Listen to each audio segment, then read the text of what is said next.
அனைவருக்கும் இனிய காலை வணக்கம். நான் உங்கள் தமிழம்மா மாலதி. இன்று நாம் 5வது இயலில் சீராபுராணம் செய்யலை பற்றி பார்க்க போகிறோம். சரிங்களா? விளக்கமாக பார்ப்பதுக்கு முன்னாடி நுழைய முன் பார்க்கலாம். அளவற்ற அருளாளனும் நிகரற்ற அன்புடையோனுமாகிய இறைவனின் திருத்தூதர் நபிகள் நாயகத்தின் சீரிய வரலாற்று இலக்கியம் சீராபுராணம். நபிகள் நாயகத்தை பற்றி நம்ம ரொம்ப தெளிவாக பார்க்கக்கூடிய செய்யுள் பகுதி தான் சீராபுராணம். ஆனால் நம்மளுக்கு கொடுத்துருக்கக்கூடியது பார்த்தீங்க அப்படின்னு சொன்னால் மதீனா நகரத்தை பற்றி தான் கொடுத்துருக்காங்க. சீராபுராணம் பாடல் முழுவதும் நபிகள் நாயகத்தை பற்றி, அவருடைய வரலாற்று செய்திகளை பற்றி இருக்கும். இது தமிழ் இலக்கிய மரபுகளை பின்பற்றி எழுதப்பட்ட தலைச்சிறந்த இஸ்லாமிய இலக்கியமாகும்.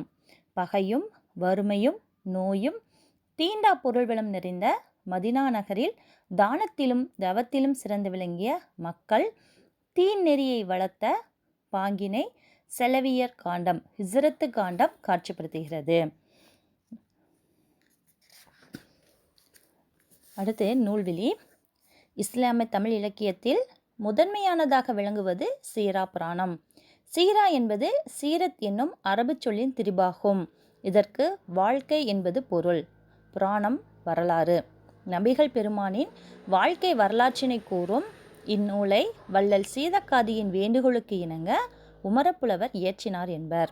இந்நூல் விலாத்தத்து காண்டம், நுபுவத்து காண்டம், ஹிஜ்ரத்து காண்டம் என்று 3 காண்டங்களையும் 92 படலங்களையும் 5027 விருத்த பாடல்களையும் கொண்டது. நூலை முடிப்பதற்கு முன்பே உமரப்புலவர் இயற்கை எய்திய காரணத்தால் பனி அகமது மரைக்காயர் இதன் தொடர்ச்சியாக சின்னச்சீரா என்ற நூலை படைத்துள்ளார். உமரப்புலவர் எட்டயபுரத்தின் அரசவை புலவர், கடிகை முத்து புலவரின் மாணவர். நபிகள் நாயகத்தின் மீது முதுமொழி மாலை என்ற நூலையும் இயற்றியுள்ளார். வள்ளல் சீதக்காதி, அபுல்காசிம் மரைக்காயர் ஆகியோர் இவரை ஆதரித்தனர். சரி, நம்மளுக்கு நூல்வெளியும் நுழைமுனும் சுருக்கமாக கொடுத்துருக்காங்க. நம்ம உமரப்புலவரை பற்றி கொஞ்சம் தெளிவாக பார்க்கலாமா? சரி, உமரப்புலவர், அவருடைய தந்தை யார், எப்படி இங்கே வந்தாங்க அப்படிங்கிற சிறப்பை பற்றி இப்போ பார்க்கலாம். அண்ணல் பெருமானார் முகமது சல் அவர்களின் காலத்தில் அப்துல்லாஹ் இப்னு பாஹீர் என்பார் வாழ்ந்திருந்தார். பெருமானாரின் திருத்தோழராகும் பேறு பெற்ற அன்னலாரின் அரிய வாழ்த்தினை பெற்றவர். அவரின் வழித்தோன்றல்கள் அனைவரும் காலமெல்லாம் கமல்மனத்துடன் வாழ வேண்டும் என்றே அன்னலார் ஆசை கூறினார். அந்த பரம்பரையில் வந்தவரே சேகு முதலியார் என்ற செய்கு முகமது அலியார் ஆவர். அன்னார் மலையாள நாட்டிலிருந்து தமிழ்நாட்டிற்கு வந்து திருநெல்வேலியை சார்ந்த நாகலாபுரத்தில் குடியிருந்து கொண்டு அதை அடுத்திருந்த எட்டயபுரத்து மகாராஜாவிடம் வாசனை திரவியங்களை எடுத்து போய் விற்று காலம் கழித்து வந்தார். உயர்ந்த மனப்பொருட்களை வழங்கி தம் உள்ளத்தை கொள்ளை கொண்ட சேகு முதலியார் தம் அருகிலேயே வாழ்ந்து வர வேண்டும் என்று மன்னர் விரும்பினார். எனவே சேகு முதலியாரும் மன்னரின் விருப்பத்திற்கு கட்டுப்பட்டு நாகலாபுரத்திலும் எட்டயபுரத்திலுமாக வாழ்ந்து வந்தார். அந்த காலத்தில் தான் அவருடைய ஒப்பற்ற அருந்தவனாக கொழுந்தாக அருந்தவ கொழுந்தாக உமரு என்ற அழகிய குழந்தை அவங்களுக்கு பிறக்குது. இளமையிலேயே எழிலும் கல்வி ஆர்வமும் வாய்க்க பெற்றவர் சிறுவர் எட்டயபுரத்து அரண்மனை தமிழ் புலவராயிருந்த கடிகை முத்து புலவர்கிட்ட தமிழ் கல்வி பயில தொடங்கினார். பல்வகை கல்வி கேள்விகளில் தேர்ந்த உமரப்புலவர் தம் ஆசானின் பெருமதிப்பிற்குரிய மாணவரானார். எல்லாத்திலுமே ரொம்ப சிறப்பு வாய்ந்தவராக அவர் இருந்தார். இப்படி இருக்கும் பொழுது ஒரு நாள் வடநாட்டிலிருந்து ஆரியமும் அருந்தமிழும் கற்று புலமை பெற்ற வாலைவாருதி அப்படிங்கிற புலவர் எட்டயபுர அரசவைக்கு வந்து சேர்ந்தார். தம்மை வாதில் வெல்ல தக்கார் யாருமில்லார் என்று அவர் மாத்தட்டி பேசி பிற புலவர்களை வாது கலைத்தார்.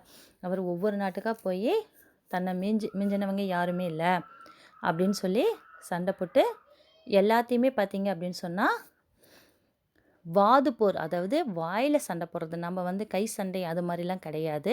வார்த்தைகளால் பாடல்களால் வந்து போர் புரியுது. என்னை வெல்றதுக்கு யாருமே இல்லை அப்படின்னு சொல்லிட்டு எல்லா இடத்துலையும் போய் வெற்றி பெற்று கடைசி இங்கே எட்டயபுரத்துக்கு வந்திருக்கிறாரு. இங்கே வந்து எட்டயபுரத்து அரசவையில் இருக்கக்கூடிய மன்னர் அவங்க அந்த இதில் இருக்கக்கூடிய புலவரை கடிகமுத்து புலவரை வாதுக்கு அழைக்கிறாரு. மன்னரும் ஆவணம் செய்ய இசைந்தார். போட்டிக்கு நம்ம தயார் அப்படிங்கிற மாதிரி ரெடியானார். புலமை திறத்தாலன்றி மாய மந்திரங்களாலேயே பல அரசவை புலவர்களை வெற்றி கொண்ட வாழைவர்தி.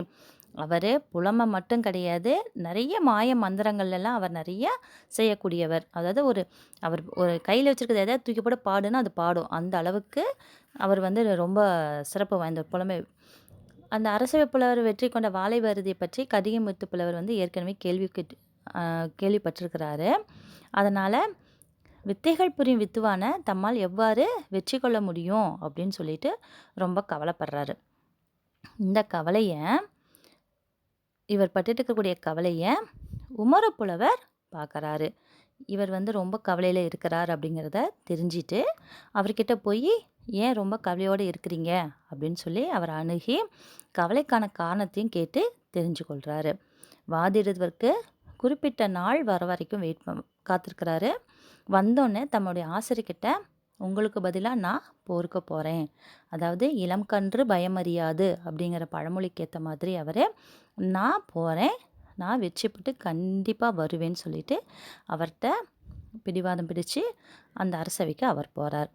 அங்கே போய் உடல்நல குறைவால் கடிகமுத்து புலவர் வரவில்லை என்னும் அவருக்கு பதிலாக அவரின் மாணவன் வந்திருக்கிறேன் அப்படின்னு சொல்லி சொல்கிறாரு. இதை மன்னவரை ஏற்றுட்டு சொற்பொழிவை தொடங்கலாம் அப்படின்னு சொல்லி உத்தரவிடுகிறார். அதை செவியேற்ற வாழைவாருதி தம் வலக்கையில் போட்டிருக்கக்கூடிய தங்க கடகத்தை அசைத்து மேலேற்றுகிறார். வழக்கமாக அக்கடகத்திலிருந்து ஒலிக்கும் வாழைவாருதி என்று அறியுரோ அப்படிங்கிற சொற்கள் அன்னைக்கு மட்டும் வாழைவாருதி என்றறியாயோ பிள்ளாய் என்று உண்டாயிடுச்சு. ஏன்னா வாழைவாருதியை பற்றி உனக்கு தெரியாதா அப்படின்னு சொல்லிட்டு பிள்ளை அப்படிங்கும்போது சின்ன பையன் இல்லையா அப்படின்னு சொல்லிட்டு அவரை பார்த்து பாடல் வருது. அப்போது உமரப்புலவர் தம் இடுப்பில் சொருகியிருக்கக்கூடிய யாழ்ப்பாணத்து எழுத்தாணியை எடுத்து நிலத்தில் ஊன்றி என் எழுத்தாணியே இவருக்கு எதிராக பேசு அப்படின்னு கட்டளையிடுறாரு. எதுவுமே நடக்கலை. மறுபடியும் உத்தரவிடுறாரு. மறுபடியும் எதுவுமே நடக்கலை. மூன்றாவது முறை முயன்று தோல்விக்கு மூணாவது முறையும் சொல்கிறாரு. மூணாவது முறையுமே அது வந்து இது பண்ணலை. வாழைவாருதி பார்க்கறத பார்த்தோன்னே இவருக்கு ரொம்ப கோவம் வந்தது. அப்படியே கண்கள் சிவந்து போய் முகத்தில் தீக்கணல் பறக்க கடுஞ்சினத்தோட எழுத்தாணியை பார்த்து பேசு அப்படின்னு சொல்லிட்டு உறக்க கூறுறாரு, சத்தம் போடுறாரு, உத்தரவிடுறாரு. அவை கிடுகிடுத்த அந்த ஓசையை தொடர்ந்து அந்த எழுத்தாணிலிருந்து சமரதுர கததுங்க மணருஞ்சா பாசென்று அப்படிங்கிற ஒரு பாடல் வருது. இதனை செவியுற்ற புலவர் வாழைவாருதி உள்ளம் பதறி போய் மெய் நடுக்குற்று உடம்பெல்லாம் நடுக்குற்று போய் தனது மந்திர சக்தியெல்லாம் இத்தகைய அற்புதத்தின் முன் அற்பம், ரொம்ப சொற்பமாக போச்சு, ஒன்றும் இல்லாமல் போயிடுச்சு அப்படின்னு உணர்ந்து வேகமாக எழுந்து போய் உமரப்புலவர்கிட்ட மண்டிட்டு மன்னிப்பு கோரி அரசவை விட்டு அகன்றார். என்னுடைய இதெல்லாம் போய் நான் தான் அப்படிங்கிற அவருடைய அந்த செருக்கு அதெல்லாம் போயிட்டு இவர் பெரியவர், ஆனால் திறமையில் சின்ன பையனாக இருக்கக்கூடிய உமரப்புலவர்கிட்ட மன்னிப்பு கேட்டுட்டு அந்த அரசவை விட்டு போயிடறாரு. இந்த நிகழ்ச்சி மன்னருக்கு உமரப்புலவர் மீது அளவுக்கு அதிகமான மதிப்பை ஏற்படுத்தி தருது. மகிழ்ச்சியுற்ற பிற்கால் மன்னர் தம்மிடமிருந்து விருதுகள் பலவற்றையும் உமரப்புலவருக்கு வழங்கி அனுப்பி வைக்கிறாரு. வெற்றி பெற்று வீடு திரும்பிய தம் மாணக்கரை இறுக தழுவிக்கொண்டு கடிகமுத்து புலவர் அப்போ வந்து அவருக்கு வந்து முதுமை எய்தி விட்டுச்சு, வயசாயிடுச்சு. அன்று முதல் எட்டயபுரத்து அரண்மனை அரசவை புலவர் அவை புலவர் நீ தான் இருக்கணும் அப்படின்னு சொல்லி ஆசிக்குறி அனுப்பி வைக்கிறார். அன்னையிலேருந்து இன்னை வரைக்கும் அவர் தான் வந்து இன்று வரை இல்லை, அவர் காலம் வாழ்ந்த காலம் வரைக்கும் அவர் தான் வந்து அரசவை புலவராக இருந்துட்டு வராரு. சரி, இப்போ நாம் வந்து உமரப்புலவர் எப்படி உள்ளே போனார் அப்படிங்கிறத பற்றி பார்த்தோம். அடுத்தது சீரா புராணம் எழுதுவதற்கு எப்படி உமரப்புலவர் காரணமானார், எப்படி சீரா புராணத்தை உமரப்புலவர் எழுதினார் அப்படிங்கிறத அடுத்த செய்யுள் பகுதியில், நாளை செய்யுள் பகுதியில் பார்க்கலாம். நன்றி, வணக்கம்.